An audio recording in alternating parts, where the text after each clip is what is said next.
is Victoria Evion. Welcome to Weekend File on CrossRiverWatch Radio and Television, and this is episode 3. In case you've missed several editions of the program, do well to check our website at CrossRiverWatch and all our social media platforms. Now, we're going to bring you the big stories that happened in the past 7 days in Cross River State and in the Niger Delta region. Come along as I tell you. State Attorneys General sue Nigeria's Attorney General Malawi over non-remittance of 176 billion from stamp duties. Views on court's ruling in favor of right of states to collect VAT by First Baba Issa. Black Wall Street empowers voice-over artists in Nigeria. General Opo's death and monumental loss, says Ayade. Former military governor of Rivers, Brigadier General Anthony Opo, is dead. Cross River State gets new resident electoral commissioner. Conflicting court orders, CGN demands records as Cross River, 6 other chief judges face probe today. I'm going to take a quick break at this point. When we come back, we will be introducing our guest on the other part of the show for in-depth analysis of the news headlines. Stay with us.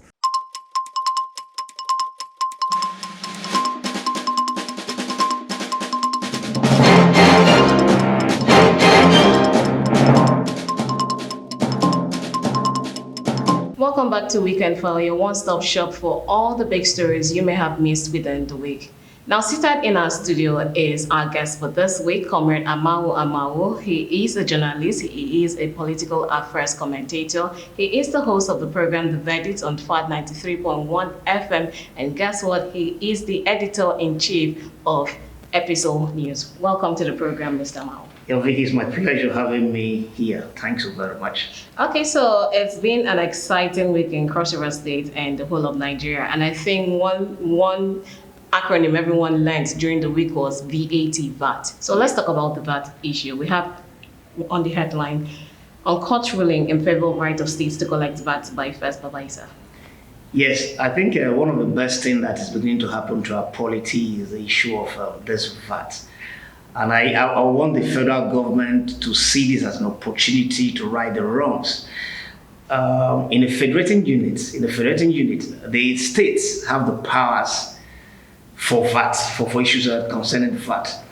And like you see from the Rivers State perspective, and then the Rivers State perspective and the Lagos State perspective, that they've gone to court, discussing about maybe they've gone to court on this issue. It clearly shows if VAT, okay, let's say for instance, Rivers State and Lagos State generate so much, and they are giving, I think it's just about 50% of what they are generated. It will make other states in the country to be very, very lazy. In the sense, like the Kogi State was saying, for instance, that they are not generating much, and that they are not like the super states like Lagos and Rivers States. So you begin to still look at that mentality. It will make other states. It will make them to be so lazy, and then I begin to wait on the federal government, on the center, to collect this money and to distribute it. It doesn't go well like that. It's not the best thing. So I want the federal government to use that litmus test as an opportunity to right the wrong. Let's begin to see how we practice true federalism. Allow the states to do, allow the states to generate revenue and then now pay to the coffers of the federal government, and at that level it do us more good. Okay, so tax justice is very, very important. Yes. Another thing that happened within the week, on a sad note though, former military governor of Rivers, Brigadier General Anthony Opo, his death. Yeah, honestly, Opo's death, it's actually a very big loss, monumental loss, like the governor of the state says. Not just only to the state, but if you read the profile of Brigadier General Opo, he has an enviable record cut across his military career and even in politics. So I think we've lost a gem. And about we should always be consoled that fate is destiny. We'll all die. The good thing is that leaving a legacy when one dies. Brigadier General Tony Opo has left a legacy. So we should emulate and then forge ahead as human beings. May his gentle soul rest in peace. Now, moving away from stories from CrossRiverWatch, let's go over to Epistle News now. One of the headline stories, Governor Udom Emmanuel seeks increased revenue allocation to states. Also coming from the Epistle News, Cross River State PDP chairmanship. I am not being sponsored. I am eminently qualified and will take the party to the next level. Right Honorable Francis Busam Ada. ATM BOT chairman leaves organization, says the insinuation that I want to hijack ATM is not only laughable, but to say the least, debasing and untrue. Nicholas Mesheleza. And lastly, Unico school fees hike. Citizen Solution Network calls for reversal to status quo. Let's start with education now. What do you think should be done? Yes, it's proverbial for schools, for institutions to increase fees, to hike fees in school. But the question we should begin to ask, is it appropriate? Is it timely? I had expected the VC should take into cognizance the financial situations of the country, the economy of things. We're just coming out of, we're not completely out of COVID-19. And then the third wave is coming up. I want to increase fees. We are not saying you shouldn't increase fees, but the best thing to do is that carry the parents along. Give them adequate information so that they'll get prepared. Begin to say, okay, I know between this period, we've been told that the fees will increase or it will be hiked. So that are you saying the notice is too short? I don't think there was even notice. There wasn't any notice. Oh, we just woke up one day and just said the fees have been, that the University of Calabar has increased its fees. And we should understand that the University of Calabar is a federal university. Are they operating outside the federal the federal norms? It's not. Professor Florence Obi should be humane enough to give parents time and tell us why and what you want to increase fees. Okay, but school management on their part will definitely say it has become more expensive to run a school. You know, with the current realities, it takes, you need to buy diesel, you need repairs and maintenance. So do you think they can find a common ground where you do not really increase the fees so much and still end up doing repairs on what you need to do in school? There's no doubt about that, just like I've said earlier. Once the people have been informed, telling them, okay, you give them adequate information, tell them, okay, why you want to increase school fees. We know to run a school is really not easy.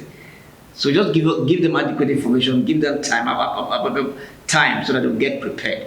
But I think one of the issues I even want to question is the astronomical hike in the fee. It should have a human face. Please, for God's sake, parents. Church. If you want to judge by because most of the parents who have their kids, they are worked in school.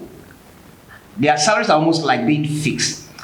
How many times has government, both at the federal and state level, increased the salaries of parents, and they want to increase fees and the rest? So for God's sake, we beg on the management to excite, especially maybe to return back to the status quo.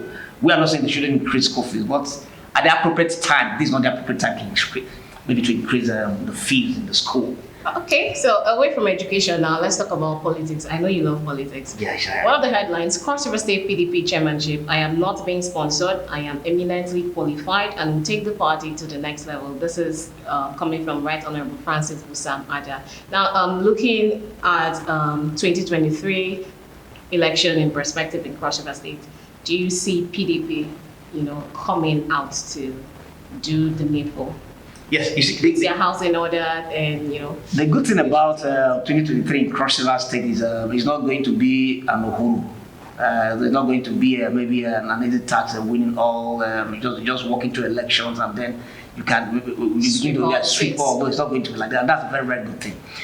But I think Francis Ada is Right Honorable Francis Busam Ada, former speaker, one-time acting governor, member House of Representatives. But as I speak, there was a meeting by the party stalwart from the Northern Cross River started yesterday, and then I think they've agreed. In the coming days, we'll see one other candidate stepping for the order. But I think the way forward now, one of the candidates is a more gentle candidate. It's a party man. Okay, this is you giving us the scoop now. Yes, it's a party man, and then probably I wouldn't say it's docile, but it's a very gentleman. But as it is now, you need somebody who is a bit on the high side to become the next party chairman that will give the government a run for their money. I'm not going to mention that name. So I think it will be a win-win for all at the end of the day for the party PDP, since that they are so smart enough to have been able to resolve to nip it in the bud. Because if they are not nip it in the bud, it would have caused a whole lot of problems for the party going to the Congress. But as at yesterday, it was resolved. And we have eminent CrossRiverWatch from the north that were privy to that meeting under the auspices of the former National Public Secretary of the party, Mr. Ibishi. Then we have the senator-elect too, who was the senator-elect from the north, right, Honorable Jerry, now senator-elect. They were in that meeting, and then the party leader from Obanliku, that Peter Akpake, all of them were there. So I think that's a very, very nice one for the party. Good one for PDP. Okay, so a couple of more headlines. PDP approves procedures for Cross River State Congress. 5 years after a similar initiative failed Cross River to collaborate with France on waste to electricity project. INEC, Association of Cross River Online Journalists, synergize for better voters' education. Okay, just before I let you leave the studio now, you're an editor-in-chief for Epistle News. How do you combat fake news? Yeah, How do you check fake news? Yeah, it's very easy because one of the first things you should look at for fake news is sensational. It's always a sensational thing. That's how, and you verify your source. That's how you. I think CrossRiverWatch has been able to do so much about that. Our Crutch is doing so much, and that's what the intent we've gotten in the past 4 weeks or so. We teach them on how to verify that, on how to get to know a fake news. Like I did say, one of the first thing you look out for is sensationalism. It's sensational because fake news does a whole lot of damage, and the intent is to do damage to society. The easiest tool is just fact checking. You just do a fact check to confirm the authenticity of the story, and including you can equally get across to your source. Just fact check, and then you can do fact check as far as even in pictures to get the source. You get to the source of that, the source of the picture, when this picture has been on the internet, where it's coming from. So you just fact check, and that's just the shortest. That's the only way to combat fake news. Okay, that brings us to the end of Weekend File Episode 3. Thank you so much for joining us. Thank you so much for coming on the program. Today on the show, we had the pleasure of hosting Comrade Amawu, Editor-in-Chief of Epistle News. It was a pleasure doing this with you, sir. Thanks. My pleasure having me on your program again.